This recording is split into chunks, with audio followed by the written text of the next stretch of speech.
নমস্কার, আপনারা দেখছেন নিউজ টাইম। আপনাদের সঙ্গে আমি পম্পি। শুরু করছি নেশন টাইম। পেহেলগাঁও হামলার প্রতিবাদে ফুঁসছে গোটা দেশ। প্রতিদিন নিয়ম করে বৈঠকে বসছেন কেন্দ্রীয় নেতৃত্বরা। কেন্দ্রীয় সরকারের তরফ থেকে প্রতিদিন দেখাই যাচ্ছে প্রধানমন্ত্রী নরেন্দ্র মোদী, কেন্দ্রীয় প্রতিরক্ষা মন্ত্রী রাজনাথ সিং, কেন্দ্রীয় স্বরাষ্ট্রমন্ত্রী অমিত শাহর সঙ্গে বৈঠক চলছে নিয়ম করে। তবে তারই মাঝে খানিকটা অপ্রত্যাশিতভাবে গতকাল কেন্দ্রীয় মন্ত্রী তথা রেলমন্ত্রী অশ্বিনী বৈষ্ণব তিনি কি ঘোষণা করলেন? তিনি ঘোষণা করলেন যে এবারে জনগণনা হবে, জনগণনার সঙ্গে জাত গণনা হবে। আর জানিয়েই ইতিমধ্যেই বিতর্ক তৈরি হয়েছে। জাত গণনার ঘোষণা করা হয়েছে, তারপরে শুরু হয়ে গিয়েছে সেই বিতর্ক। কৃতিত্বকার তাই নিয়েই চলছে রাজনৈতিক তরজা, রাজনৈতিক চাপানুতর। লালু প্রসাদ যাদবের আন্দোলনের ফল এমনটাই দাবি করেছেন তেজস্বী যাদব। তবে প্রধানমন্ত্রীকে কৃতিত্ব দিচ্ছে বিজেপি শিবির। দীর্ঘদিন ধরেই জাত গণনার দাবিতে সরব ছিল বিভিন্ন রাজনৈতিক দল। কোনো কোনো রাজ্যে আলাদাভাবে জাত সমীক্ষাও করা হয়েছে, তার মধ্যে অন্যতম বিহার। আর খুবই গুরুত্বপূর্ণ বিহার, কারণ এই বছরের শেষের দিকে বিহারে বিধানসভা নির্বাচন হতে চলেছে। বিহারের মুখ্যমন্ত্রী তথা বিজেপির জোট সঙ্গী নীতিশ কুমারও জাত গণনার দাবিতে সরব ছিলেন। নিজের রাজ্য জাত সমীক্ষার তথ্য প্রকাশ করেছিলেন তিনি। তাই কি নীতিশ তাকে তুষ্ট করতে, অর্থাৎ নীতিশ কুমারকে তুষ্ট রাখতেই কি এই সিদ্ধান্ত নিয়েছে মোদীর মন্ত্রিসভার রাজনৈতিক বিষয়ক কমিটি? এমন প্রশ্ন ইতিমধ্যেই উঠতে শুরু করেছে। আর আমরা জনগণনার সঙ্গে জাত গণনা এই বিষয় নিয়ে আজ আলোচনা করব। তবে তার আগে একটু আপনাদেরকে শোনাবো রেলমন্ত্রী তথা কেন্দ্রীয় মন্ত্রী অশ্বিনী বৈষ্ণব তিনি কি বলেছেন।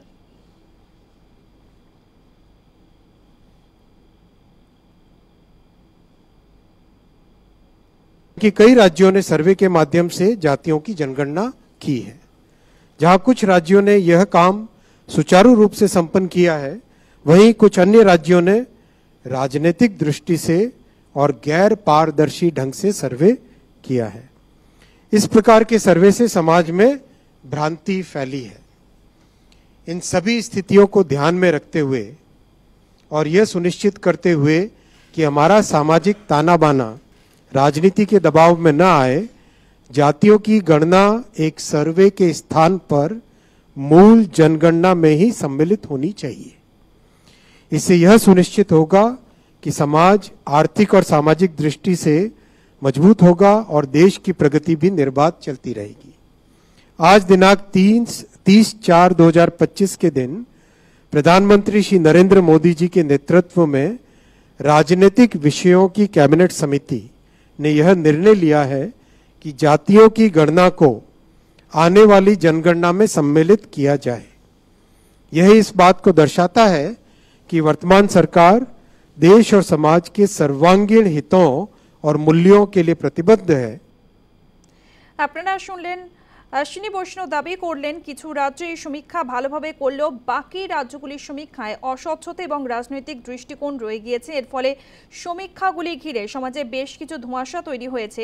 রাজনীতির কারণে যাতে সমাজের শৃঙ্খলায় কোনো প্রভাব না পড়ে, সেই কারণেই এই সিদ্ধান্ত নেওয়া হয়েছে বলে দাবি করলেন কেন্দ্রীয় মন্ত্রী। তবে জাতিভিত্তিক জনগণনা করার যে সিদ্ধান্ত মোদী সরকার নিয়েছে, সরকারের এই সিদ্ধান্তকে পুরোপুরি সমর্থন করেছেন লোকসভার বিরোধী দলনেতা রাহুল গান্ধী।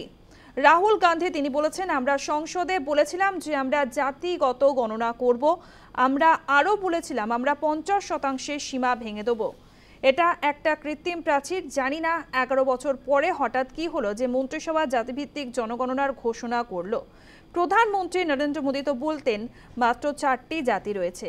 এর পাশাপাশি জাতিভিত্তিক সমীক্ষার সিদ্ধান্তকে সমর্থন করলেও সমীক্ষা করতে কত সময় লাগবে তার একটা নির্দিষ্ট সীমাও চেয়েছেন রাহুল গান্ধী। লোকসভার বিরোধী দলনেতা রাহুল গান্ধী কি বলেছেন শোনাবো আপনাদের।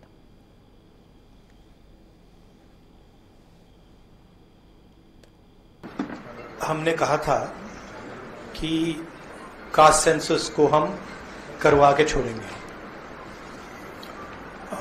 और हमने ये भी कहा था कि 50% की जो कैप है, जो आर्टिफिशियल दीवार लगा रखी है, उसको भी हम तोड़ के हटाएंगे। पता नहीं क्या हुआ, सडनली 11 साल बाद नरेंद्र मोदी जी कहते थे कि सिर्फ 4 जाते हैं, सडनली कास्ट सेंसस का अनाउंसमेंट किया। हम इसको सपोर्ट करते हैं, पूरी तरह सपोर्ट करते हैं, मगर हम टाइमलाइन चाहते हैं। हम जानना चाहते हैं ये कब तक होगा, और ये एक पहला कदम है। तेलंगाना एक मॉडल बना है कास्ट सेंसस के लिए, और वो ब्लूप्रिंट बन सकती है। और कास्ट सेंसस को डिजाइन करने में हमारा पूरा सरकार को ऑफर है, पूरा समर्थन है कि हम डिजाइन करेंगे, क्योंकि डिजाइन बहुत जरूरी है। क्योंकि 2 एग्जाम्पल्स हैं, एक बिहार का डिजाइन है, दूसरा तेलंगाना का डिजाइन है, उसमें जमीन आसमान का फर्क है। और আমরা আলোচনায় আসবো। আমাদের সঙ্গে যোগ দিয়েছেন বিজেপি মুখপাত্র জ্যোতি চট্টোপাধ্যায়, সঙ্গে রয়েছেন কংগ্রেস মুখপাত্র অরিন্দম গোস্বামী। বিজেপি মুখপাত্র জ্যোতি চট্টোপাধ্যায়, তার সঙ্গে প্রথমে কথা বলবো।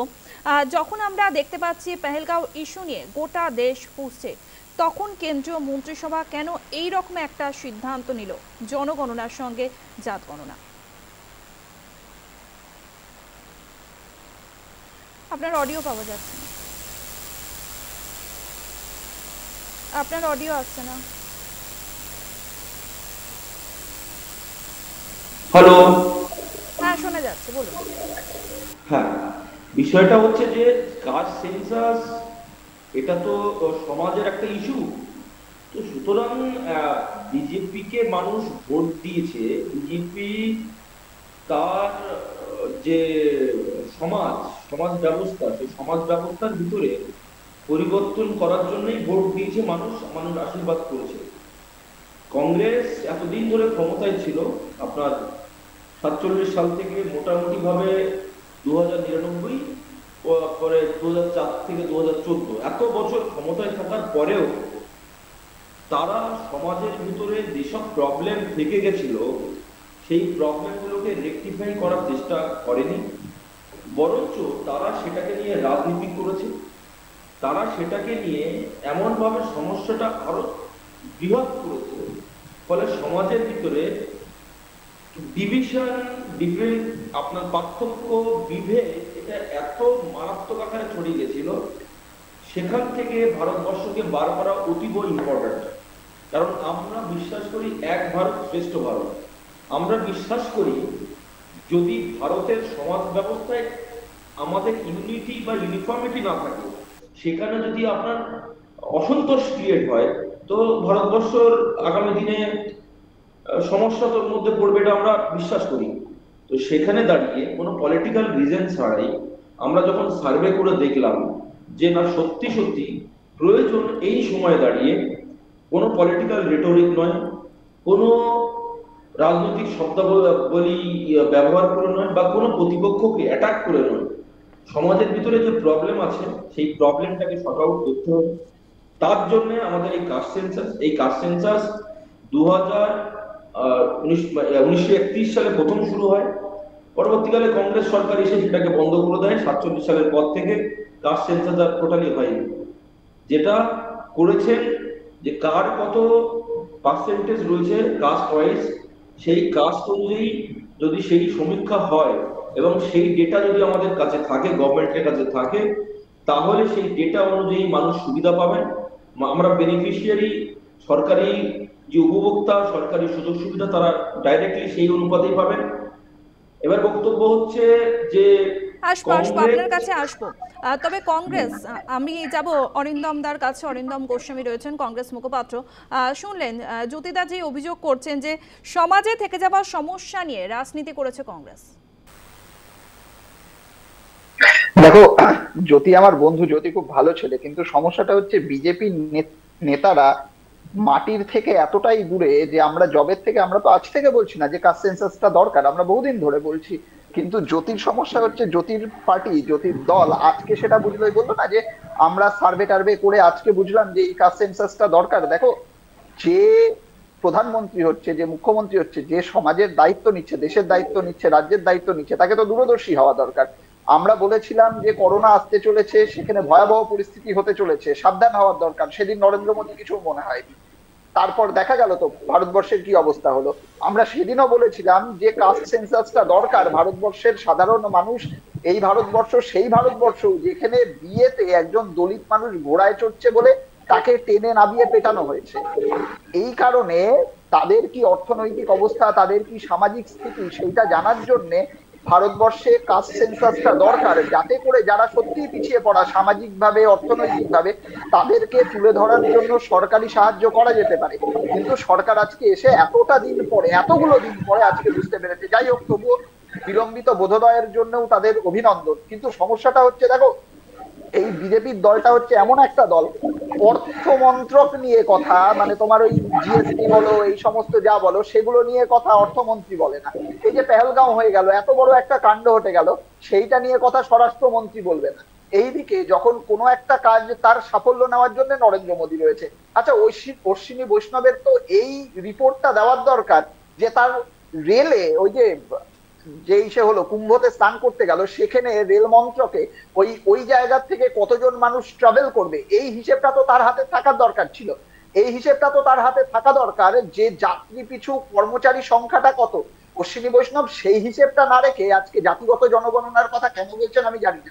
প্রত্যেকটা ডিপার্টমেন্ট অনুযায়ী যখন মন্ত্রী রয়েছেন, প্রধানমন্ত্রী রয়েছেন, সবাইকে সবার কাজটা ভাগ করে দেওয়ার যে জায়গাটা, সেই জায়গাটা বিজেপির তুলে দেওয়া উচিত। কিন্তু যাই হোক, তবুও অশ্বিনী বৈষ্ণব বলেছেন, ওনাকেও ধন্যবাদ। পরিষ্কার কথা হচ্ছে, দেখো, এইটা ভারতবর্ষের একটা জ্বলন্ত সমস্যা, যেখানে এই যেটা বললাম যে একজন দলিত মানুষ ঘোড়ায় চড়ে বিয়ে করতে যাচ্ছে, তার জন্য তাকে মার খেতে হচ্ছে। তো এটার জন্য ভারতবর্ষের আর্থসামাজিক অবস্থার উন্নতির জন্য ভারতবর্ষে কাস্ট সেন্সাস দরকার। বিজেপি এটা করছে, কিন্তু এটা সময় নিয়ে, যথেষ্ট সংখ্যক তথ্য নিয়ে, এবং তারপরে আমরা কি কি প্যারামিটারে কাকে কাকে বিচার করছি, এই পুরোটা পরিষ্কার করার দরকার। এটা যদি পরিষ্কার হয়, তাহলেই আমাদের যা আসল উদ্দেশ্য রয়েছে, সেই আসল উদ্দেশ্য ফুলফিল হবে। আদারওয়াইজ কেবল দেখো, তোমার হাউসে কতজন কাজ করে সেই সংখ্যাটাই তো বড় কথা নয়, কে কিভাবে কাজ করছে, তার কতটা ইনক্রিমেন্ট দরকার, এইগুলোও যেমন দরকার, ঠিক সেরকম ভাবে ভারতবর্ষের মধ্যে কার কতটা সরকারি সাপোর্ট দরকার, সেইটা বোঝার জন্য কাস্ট সেন্সাসটা দরকার। বিলম্বিত বোধোদয়ের জন্য আরো একবার অভিনন্দন জানাচ্ছি। যদি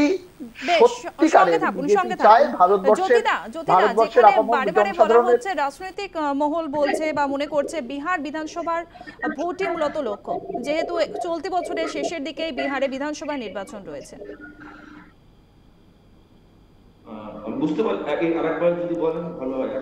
রাজনৈতিক মহল মনে করছে বিহার বিধানসভার ভোটই লক্ষ্য, চলতি বছরের শেষের দিকে বিহারে বিধানসভা নির্বাচন রয়েছে। ইন্ডিয়া জোটের থাকাকালীন জাত গণনা করতে হবে, জাত গণনা নিয়ে সরব হয়েছিলেন নীতিশ কুমার। তারপরে তিনি যখন এনডিএ শিবিরে যোগ দিলেন, তারপর থেকে আর এই দাবি তোলেননি।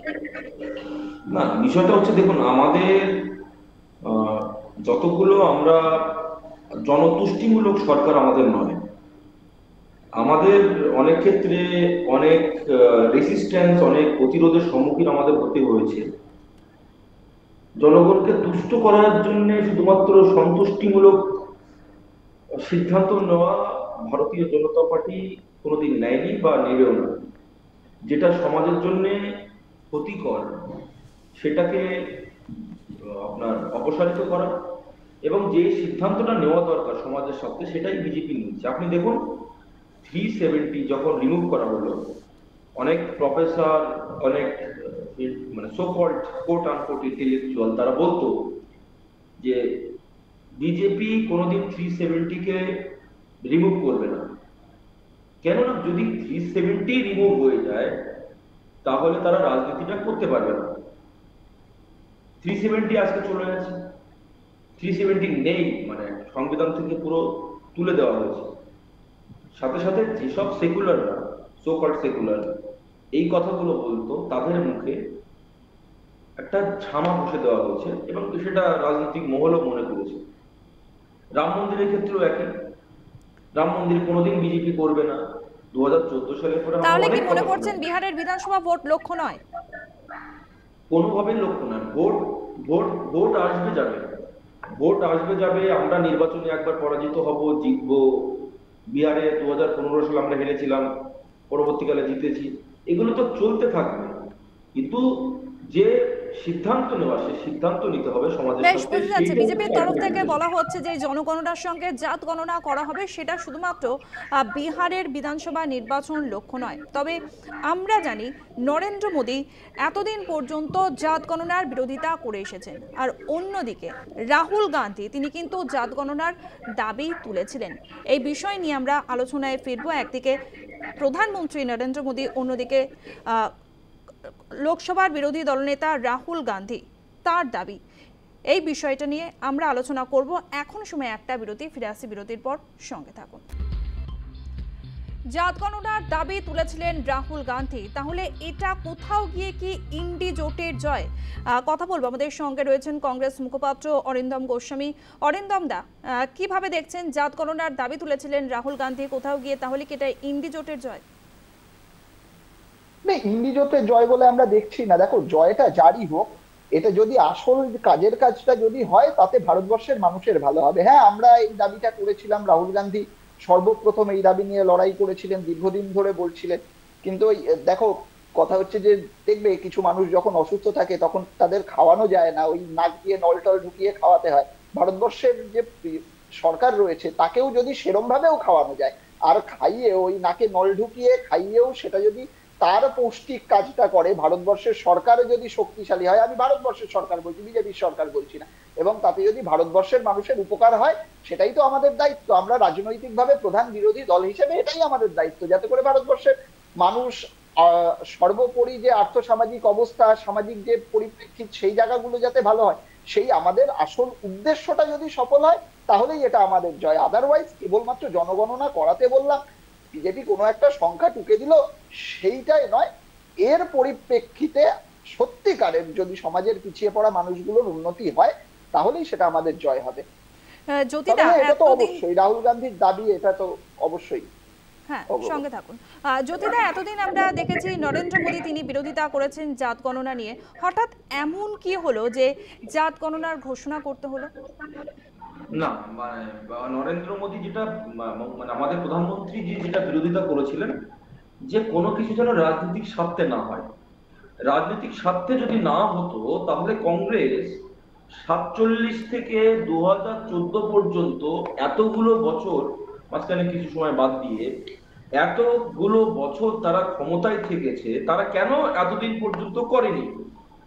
এবং আপনি দেখবেন এই যে তারা তো বিভিন্ন রাজ্য ক্ষমতায় ছিল, তো তারা সে সময় কেন করেনি?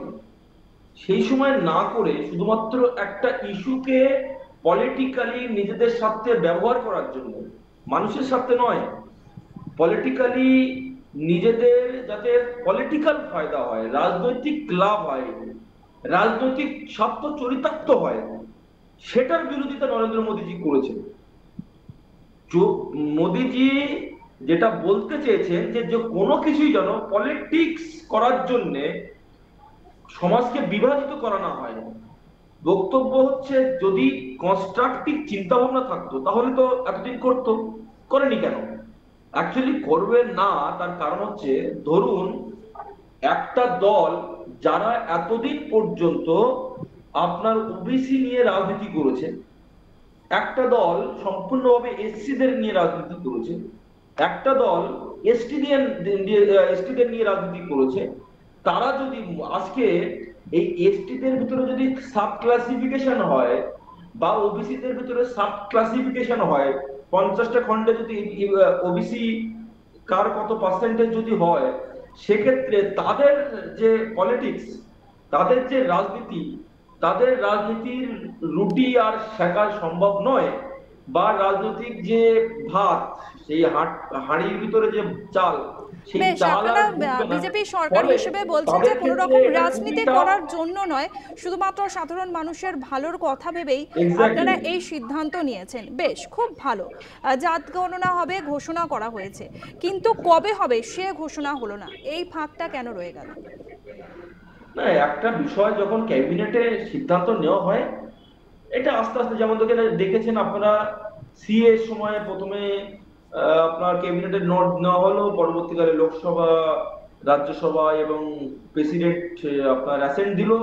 পরবর্তীকালে অনেকেই বলেছে যে সিএ কোনোদিন পাস করবে না, বিভ্রান্ত করেছে মানুষের কাছে, সিএ কোনোদিন এরা আনবে না। কিন্তু সিএ তো রুল ফ্রেম হয়েছে, আজকে সিএ চালু হয়েছে। অনেকে আবার এটাও বলেছিল যে সিএ আমরা চালু করতে দেবো না, কিন্তু পশ্চিমবাংলায় সিএ চালু রয়েছে। মোদ্দার কথা হচ্ছে কোনো একটা বিষয় যারা বিভ্রান্তি করছে এই বিরোধী দলগুলো, তাদেরকে জানা প্রয়োজন যে কোনো একটা বিষয় যখন আসে তখন আস্তে আস্তে ধাপে ধাপে সেই সিদ্ধান্তগুলো নেওয়া হয়। নিশ্চিতভাবে আগামী দিনে সমস্ত বিষয়, যেহেতু ক্যাবিনেটে সিদ্ধান্ত নেওয়া হয়েছে, এটা আর ফেরত কোনোদিনই আসবে না। ক্যাবিনেটে নেওয়া কোনো সিদ্ধান্ত বাস্তবায়িত হবে এবং মোদিজির নেতৃত্বে যতগুলো ক্যাবিনেটের সিদ্ধান্ত নেওয়া হয়েছে, সেটা আর্টিকেল 370 থেকে শুরু করে সিএ আপনারা বলছেন ধাপে ধাপে বাস্তবায়িত হবে, ঠিক কবে থেকে শুরু হবে? তবে জনগণনাই তো হচ্ছে না। 2011 সালে শেষ জনগণনা হয়েছিল। হ্যাঁ, নিশ্চিতভাবে দেখুন, জনগণনা হয়েছিল 2000। অ্যাকচুয়ালি জনগণনা যেটা হয় সেটা হচ্ছে আপনার 10 বছর পর পর হয়। 2011 সালে যেটা হয়েছিল তার 10 বছর পর হওয়ার কথা ছিল। 2021-এ তখন কোভিড চলছিল। এবার কোভিড চলার পরে, কোভিড যখন শেষ হলো, তারপরে নির্বাচন আসলো, আপনার লোকসভা নির্বাচনের পরে এখন তো আমাদের সিদ্ধান্ত নেওয়া হচ্ছে এবং যেটা নেওয়া হচ্ছে সেটা হচ্ছে সম্ভবত, মানে দেখুন, বিষয়টা হচ্ছে এখন পর্যন্ত বা এখন বর্তমান সিনারিওতে যে পলিটিক্যাল ক্ষেত্র বা পলিটিক্যাল কনস্টিটিউয়েন্সি গুলো রয়েছে, সেটা 1972 সালের সেন্সাস অনুযায়ী, 71 সালের সেন্সাস অনুযায়ী আপনি ভাবুন, বাই দ্য টাইম এর মধ্যে কত বছরে কত পপুলেশন বেড়েছে, কিন্তু আমাদের ডিলিমিটেশনটা হয়নি। তো সুতরাং আগামী দিনে আমাদের এই ডিলিমিটেশনটাও হবে, যে কারণের জন্য সেন্সাসটা খুব সেন্সিটিভ বিষয়। আস্তে আস্তে ডিলিমিটেশনের যাতে কোনো সমস্যা না হয়, আগামী দিনে একটা কংক্রিট ডিজিটাল ভাবে, মানে সেটা মোবাইলের মাধ্যমে ডিজিটাল ভাবে যাতে সেন্সাসটা করা যায় এবং সেই সেন্সাসে কোনো একটা ব্যক্তি, ভারতীয় নাগরিক যাতে বাদ না পড়ে, সেটাকে আমাদের মাথায় রাখতে হবে এবং প্রত্যেকটা ডেটা যাতে পুঙ্খানুপুঙ্খানু হয়, তার জন্য আমাদেরকে আজকে আমরা কিন্তু কাজ করে চলেছি। সেটাই দেখতে পাবে ভারতবাসী বা ভারতবাসীর জনগণ। ডেটা পুঙ্খানুপুঙ্খভাবে যাতে হয়, তারপরে দফায় দফায় সিদ্ধান্ত নেওয়া হবে। যেহেতু ক্যাবিনেট থেকে এই সিদ্ধান্ত নেওয়া হয়েছে, এই সিদ্ধান্ত কখনোই ফেরত যাবে না। অরিন্দম দা, তবে বারে বারে একটাই প্রশ্ন সামনে আসছে, বিহারের নির্বাচন রয়েছে, বিধানসভা নির্বাচন রয়েছে, এটা কি শুধুমাত্র নীতিশ কুমারকে তুষ্ট রাখার জন্যই? একদম সংক্ষেপে, হাতে একদম সময় নেই। দেখো, নীতিশ কুমারকে তুষ্ট রাখার জন্য যদি একটা পজিটিভ কোনো সিদ্ধান্ত নেওয়া হয়, তাকেও আমরা স্বাগত জানাচ্ছি, কিন্তু আমরা পরিষ্কার কথা বলছি, এর আউটপুটটা লাগবে। পরিষ্কার কথা বলছি, কেবলমাত্র কোনো একটা সিদ্ধান্ত নিয়ে সেটাকে পেন্ডিং অবস্থায় ফেলে রাখলাম, সেটা করলে হবে না। জনগণনা যেটা, সেই গণনাটা করাতে হবে এবং করানোর পরে সমাজের যে পিছিয়ে পড়া মানুষ, তাদের জন্য সরকারের কি কর্মসূচি, সেইটা দেখতে হবে। পরিষ্কার কথা বলে দিচ্ছি, দেখো, বেশ বেশ বোঝা গেল, সিদ্ধান্ত নিয়ে ফেলে রাখলে হবে না। যেমন কংগ্রেসের তরফ থেকে একদম শেষ করে দেবো যে 370 নিয়ে যে কথাগুলো হচ্ছিল, আমরা আউটপুট চাইছি। খুব ভালো হয়েছে 370 হয়েছে, কিন্তু তার আউটপুট কোথায়? কাশ্মীরে কি পেহেলগাম হলো না?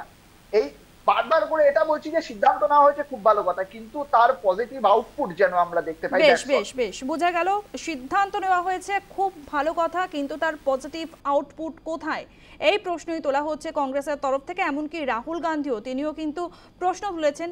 খুব ভালো, কেন্দ্রীয় সরকারের এই সিদ্ধান্তকে স্বাগত জানিয়েছেন, তবে কবে থেকে হবে জনগণনা, জাত গণনা, তা এখনো পর্যন্ত পরিষ্কার নয়।